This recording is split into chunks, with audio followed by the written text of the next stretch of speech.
Ayan, ito. Akit tayo sa gitna ng bundok. Ito na yung mga dahon nila. Ayan na po yung mga kahoy.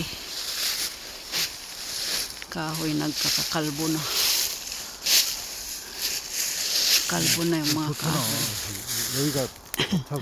Yung mga dahon nila andyan na. Kaya delikado pag delikado pag masunog. Ayan, talagang buong bundok masusunog. Marami pong disgrasyang sunog ang nangyayari pag ganitong panahon.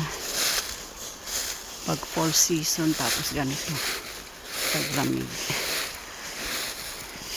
Kaya ipinagbabawal magdala ng ng lighter or anumang pwedeng pagsimula ng sunog. Para na tayo maglalakad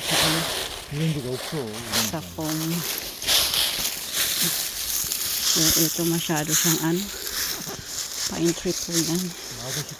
Very strong siya sa lamig.